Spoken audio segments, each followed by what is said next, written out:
Echeverias, what happens? They get that gooseneck. The new growth is from the center of the rosette.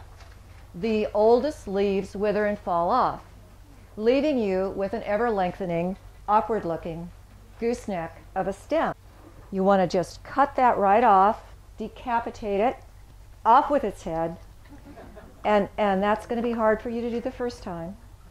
But I want to tell you, you'll be so glad you did, because you may get new little pups from the stem that you wouldn't have had otherwise. And some of these echeverias cost an arm and a leg. I visited Marilyn Henderson, a world-class expert in echeverias. It was a little house with a tiny backyard, great climate though in Oceanside. And oh my gosh, the echeverias. Oh, they were unbelievable. These, wavy leaved ones I'd never seen before. This was about 10 years ago. Some were in bloom, and the flowers, they'll arch up over the rosette and form a heart lined with lantern-like blooms. And they were everywhere on shelves that were like, an amphitheater's shelves. They were stair-stepped because she was continually running out of room. I said to her, well, Marilyn, how come none of these have that awkward look that echeverias tend to get? And she went into her house and came out with a knife from her kitchen. And she set my echeveria that I had paid plenty for, I think it was a $20 plant. She set it down on her workbench, and she sliced off the head, which is the size of a cabbage, about an inch below the lowest healthy leaves.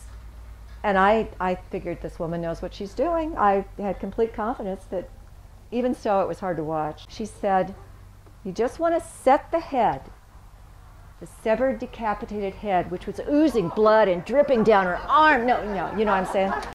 Okay, so we've got a decapitated echeveria in our hands now.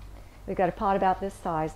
You just want to set that on there so that the stem is hanging down. Now, in your garden, you probably want to put it under your potting bench, bright shade, okay?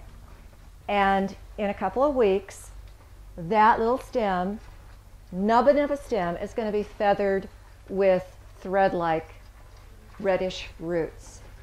And at that point, you pot the head. Now, what about the decapitated trunk? You continue to water it and cultivate it just as though it were still a complete plant.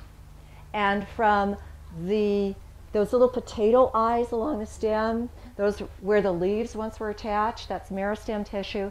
And often, not always, there's no guarantees, but a couple of little babies might show up and might grow. And then they're about, they start out about the size of dried apricots, and then they turn into the size of baby's ears, and pretty soon you've got yourself a little plant.